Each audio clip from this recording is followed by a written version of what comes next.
Ladies and gentlemen, welcome to the Sequel Show. I'm your host, Sequels Hater Nation. With me as always, Hank and Bruce, snuggled in behind. We couldn't be more excited to be here. What a great show we have for you here today. Now, I don't know if this just happens to me or if maybe this happens to you guys, but people are always coming up to me in the street and they're saying, haters, I'm really getting into the sequel thing. I really love what you guys are doing, but I don't have enough. Can you guys tell me a little bit about the past, what's been going on, what's happening, why do people hate other people? And, okay, no, that never happens to me, actually. But if it did, I would be the guy to ask, because my goodness, I've been here from the very beginning, and so many stories, and I'd like to share a couple of them for all those people just starting to tune into the Sequel Show, and give you a little history. Let's roll the thing. Know your sequel history. Now, because this is the first installment of this segment, it makes sense that we go back to the very beginning. And I don't mean the start of the Elite Keeper League. We're going to go back a little bit even before that to examine the very roots of this league. I'm going to go back to the year 2004. At the time, I'm living with Balmatization, who you now know as the Minotaurs or the Unitards. I'm living in a house with him and with Brody Wall, two original members of this league. And one day they come to me and they say, hey, our guys, this hippo guy, wants to start this fantasy football league. And I've never talked to the hippos about this. I don't know why he wanted to invent this league, but I think he was just into that kind of thing. Now, I don't believe he directly invited me. I believe I was invited through the Balmatization. And basically I said, well, is there drinking at this thing? And he said, yeah. So I said, I'm in. So I remember it's a very hot August weekend. And I remember asking very special permission from my employer at the time. I said, I need the day off. I'm going in to do this crazy football thing at 3 o'clock. Now, I knew the hippos. I've known the hippos and the bandits my whole entire life. And, I remember in grade 8, the hippos, he wasn't the hippos back then, he was just Josh. I remember the hippos coming up with a Super Bowl pool for our grade 8 class in San Francisco, San Diego Super Bowl, way back, doesn't matter when. And so I knew that the hippos were very into the fantasy football thing, and I knew that he knew what he was doing. For myself, I knew absolutely nothing. I knew nothing about Yahoo. I knew nothing about what we were drafting. I didn't know how the points worked. I didn't really watch a lot of football at that time. Really, I just came for the drinking. And I had my magazine. I remember I got my magazine, and I came in all my work gear. I came in with the magazine. I didn't have a piece of paper or a pencil or anything. Just came in and started drafting this team, not having any clue what was going on. Little did I know how addicted I would later get into this. But anyways, here's some little results from the 2004 Sarnia Boys draft. Now, of course, for whatever reason, the hippos, back then known as the J-Dogs Hungry Hippos, had the first overall pick. Surprise. Goes with Priest Holmes. Priest Holmes, the very first pick of any draft, of any fantasy thing I've ever been involved in. Next was the Saints taking Dante Culpepper, Garthy's Hot Mom taking Terrell Owens, the 7Ts, who we later learn is the Noble Savages. Listen to this one, guys. Antoine Womack. Clyde's team, later known as Balmatization, later known as the Unitards, Corey Dillon, Screaming Chicken, who we all know now as the Bandit, Amon Green, Little Indians go Deuce McAllister, Yes, with a lot of S's, one of the worst names I think I've ever heard, Jamal Lewis. And then here's the B-Dog Woman Haters in the very first draft of his life, not having a clue, Marvin Harrison, ladies and gentlemen. Why not? Why not? 2 years later, we decide, you know what, let's make this thing a keeper thing. And that's where we measure the original members of this league. And here we go. I've got a little rundown. The original guys, 2 years later, Hungry Hippos drops the J-Dog. Hungry Hippos, first overall pick. Surprise anybody? No. Who do we got here? Rudy Johnson. Rudy Johnson to the Hungry Hippos. Darth Raiders, Lamont Jordan.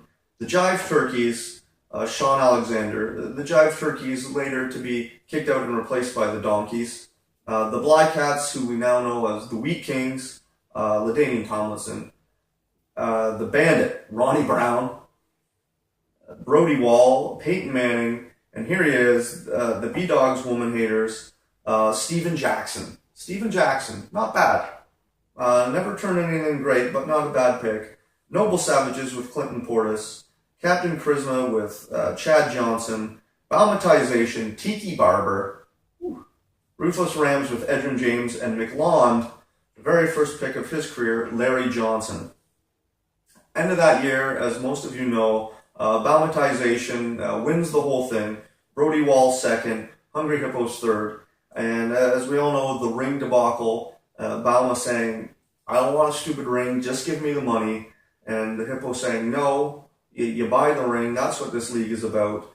And the fight that ensued, Balma eventually being kicked out, buys the ring anyways. It's too small, it's the pinky ring. And now back. And now winning. There you go. Terrible at making videos, not bad at fantasy sports. We'll be right back. I feel good. Man, that stuff is that good you can't. You're kissing his ass? Apparently. Why? I told him if he jumped off the shed with me, I'd kiss his ass, and I really didn't think it was going to happen. But You want he's going to jump off the shed. Good shot, bud. This is filming for me. Get your cameras ready. Donkey's gonna kiss my ass. So good. I got you. Welcome back, ladies and gentlemen. It's time now to do a little thing we like to do around here. Sometimes when things aren't going right, or something happens in the football world or in SEKL, Hank gets mad, and in order to let all his frustrations out, we let him do a little segment on the show. It's time now to do a What Hank Hates. What Hank hates. So here's Hank, very upset this week, and this is an accumulation over a number of weeks. This week, Hank hates Cyberlink by Power Director. Now, if you don't know what that is, have a look. Have a look like right down here. See this thing right here? So the first time we did this show, we went on to that Google Play thing, and we downloaded a free app. It's called a free app. It's supposed to be free. So it comes on the thing, and we download it. We did a bunch. This one worked the best, and we thought, okay, here we go. Cut everything, made it look good, put it onto the SEKL channel, and lo and behold, we were watching it, and there in the bottom corner is this monstrosity. So Hank and Bruce and I were looking at it, and we say, well, this won't do. This isn't good enough for the guys. So we go back into the program, and we search around, and we find where you can get rid of it, and we click the X. We highlight the thing, we click the X. Well, what does it do? It takes us to a screen that says, if you want to get rid of this, it's going to cost you $8. Oh my goodness. So you can only imagine Hank's anger, and it's been building up week after week after week. And here's the thing. This Cyberlink by Power Director, why are we paying you? You're on the SEKL channel with free advertising. You should be paying us, is really what Hank's argument is here. So what is Hank going to do about this? Well, first of all, he's not going to spend the $8. There's no way in hell Hank's paying the $8. So what he's decided to do instead, because this is what happens when Hank gets mad, he says, screw you, I'm going to go out to one of the electronic stores, and I'm going to buy a real editing program. He doesn't care if it's $40, $80, $200. He doesn't care. On top of that, he's going to throw in a new camera with a tripod, the whole setup, the whole system, because he's so upset. He would rather pay hundreds of dollars on his own free will than to be forced to pay $8 to get rid of this little... And Hank wouldn't be so upset if it faded away and came back every once in a while, or if it was a little bit smaller. This thing is huge. Hank's so upset, so mad. Cyberlink by Power Director. Hank hates you, and because Hank hates you, you are now kicked out of SEKL. That's what happens. Be right back. 911. 1, 2, 3.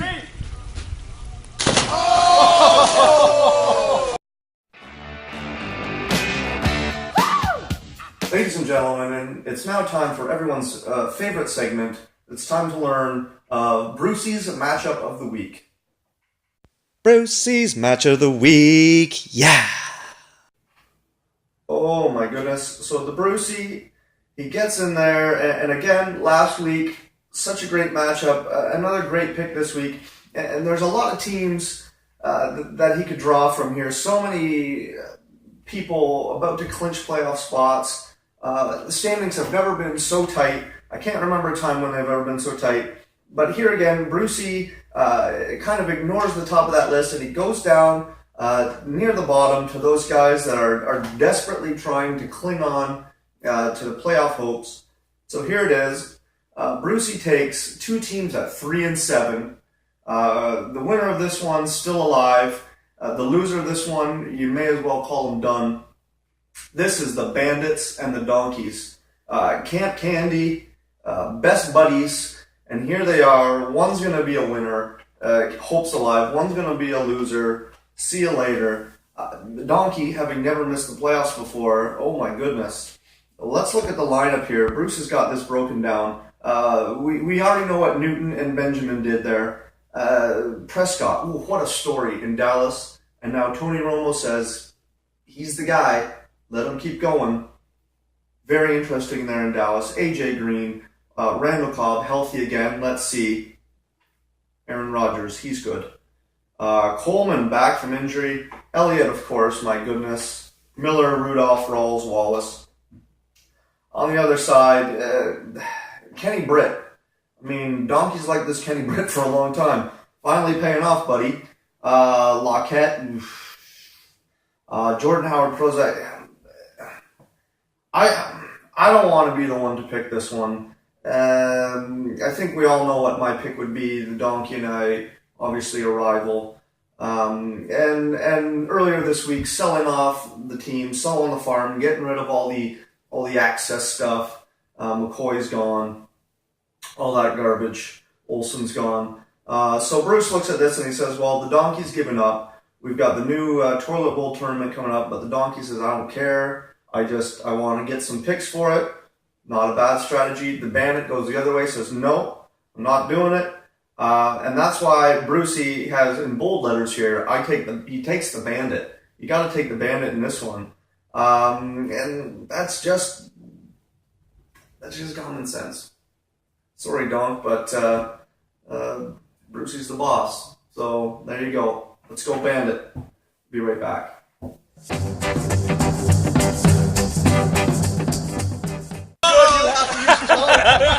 There it is, baby. There it is. Told it goodbye, baby, diamond ring. Ladies and gentlemen, it's time to say goodbye now. Thanks for tuning in. Have a good night. And as always, remember, don't pick a kicker.